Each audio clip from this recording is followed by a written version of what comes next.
দক্ষিণ কৰিমগঞ্জত নিৰ্বাচনী হাৱাছ সাংবাদিক আব্দুছ শুকুৰ বৰভূঞাৰ পৰোক্ষ সমৰ্থন সমাজসেৱী আব্দুৰ ৰহিম চৌধুৰী শ্ৰীভূমি জিলাৰ দক্ষিণ কৰিমগঞ্জ সমষ্টিৰ আসন্ন বিধানসভা নিৰ্বাচনক লৈ অঞ্চলটোৰ ৰাজনৈতিক পৰিৱেশ তীব্ৰ গৰম হৈ উঠিছে।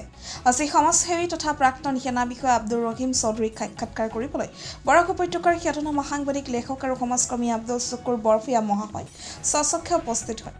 আলোচনাৰ সময়ত শুকুৰ বৰভূঞাই পৰোক্ষভাৱে আব্দুৰ ৰহিম চৌধুৰীক সমৰ্থন জনাই কয়, দক্ষিণ কৰিমগঞ্জ ৰাইজে এবাৰ এজন সৎ পৰিশ্ৰমী আৰু সমাজৰ সেৱাত নিয়োজিত মানুহক বিধায়ক হিচাপে নিৰ্বাচিত কৰিব বুলি মোৰ দৃঢ় বিশ্বাস। তেখেতে জনসাধাৰণক লক্ষ্য কৰি উল্লেখ কৰে, অসৎ মানুহে ভোট ক্ৰয় কৰে, কিন্তু এজন সৎ মানুহে জনমত লাভ কৰি সমাজৰ কল্যাণ সাধন কৰে। কৰ্মী মানুহে মালিকৰ কাম কৰে, ওলোটা মালিকে কৰ্মীক টকা দিব লাগে। সেয়েহে এইবাৰ ৰাইজে সঠিক মালিক বাছি লওক।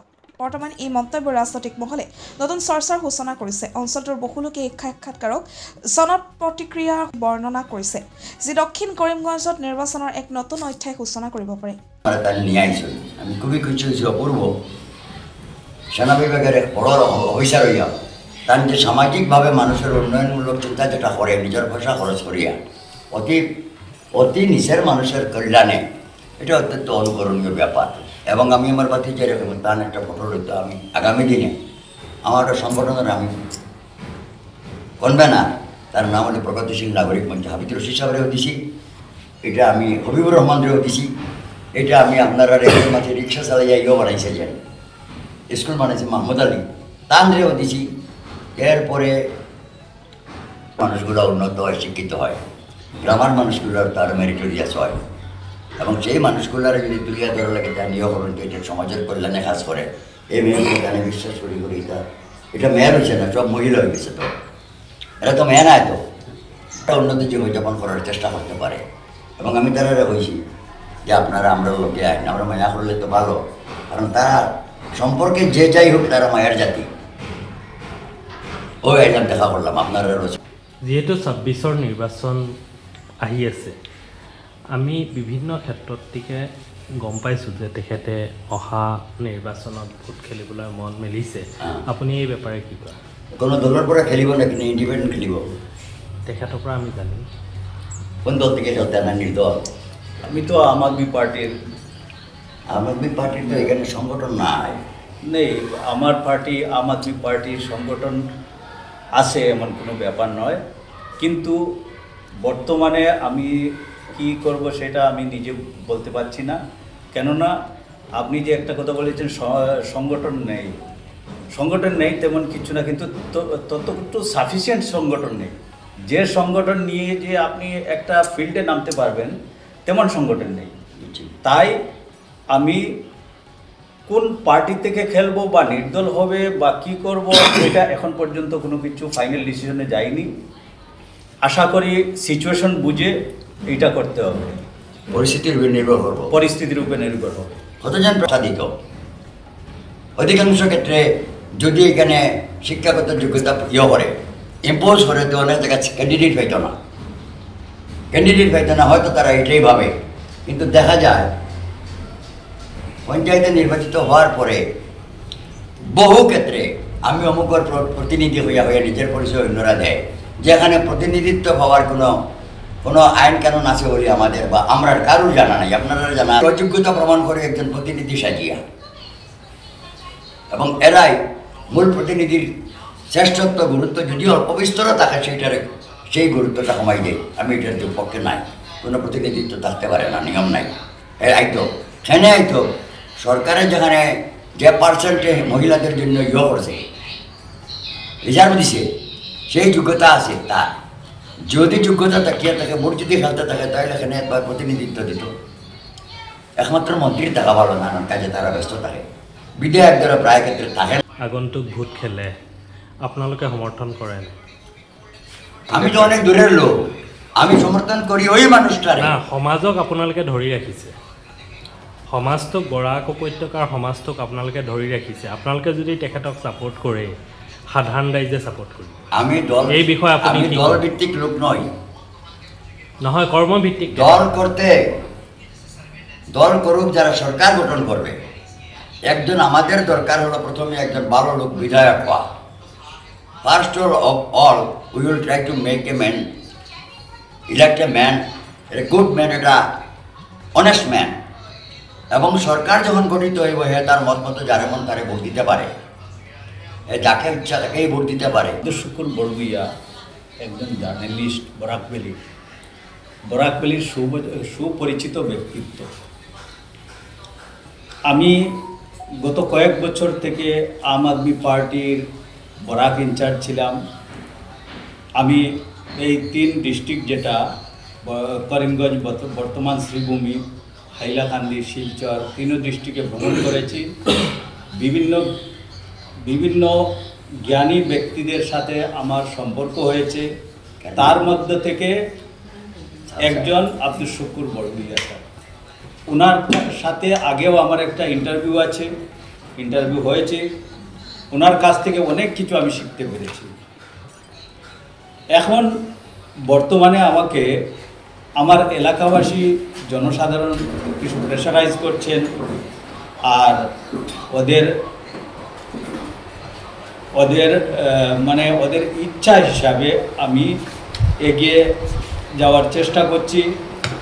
জানি না কতটুকু ওরা ভালোবাসবেন, কিছু বুঝতে পারছি না।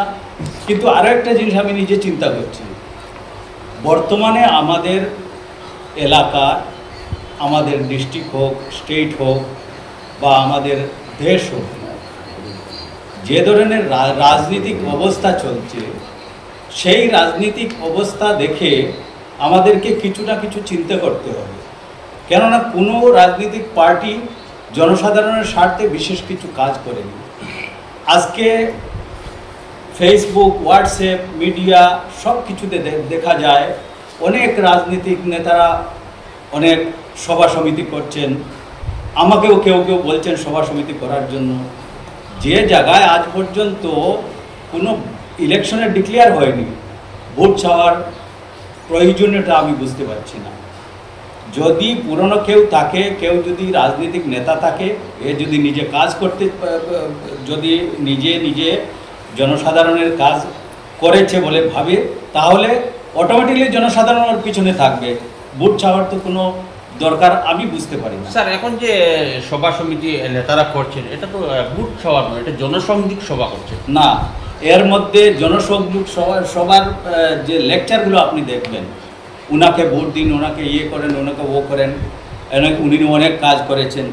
কাজ যে করেছে, বর্তমান যে এমএলএ এমপি যারা আছেন, ওরা কি কাজ করেছেন না করেছেন ওটা তো জনসাধারণ জানে ভালো করে। কিন্তু যাই হোক, গণতান্ত্রিক দেশে সবার অধিকার আছে, সবাই নিজের অধিকারকে ব্যক্ত করতে পারে।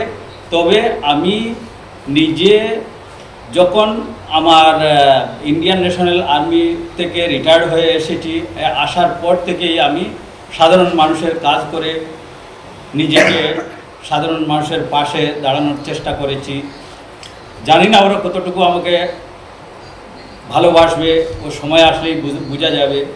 কিন্তু শেষ পর্যন্ত আমি আনএমপ্লয়েড ইউথের জন্য অনেকটা কাজ করেছি। আমি কোনো ফটো সেশন করিনি। আমি এই যে আমাদের লকডাউন ছিল, লকডাউনের সময় আমি আমার অনেকটা ক্লাসরুম সরকারের রুল রেগুলেশনের মাধ্যমে প্রোভাইড করেছি, মানে উইদাউট এনি কস্ট, আর ওদেরকে সাহায্য করেছি। বর্তমানেও আমি সরকারের অনেক যোজনা আছে, সেই যোজনাগুলোর লাভ এলাকাবাসীর, আনএমপ্লয়েডের বা সাধারণ মানুষের কল্যাণের জন্য কাজ করার চেষ্টা করছি।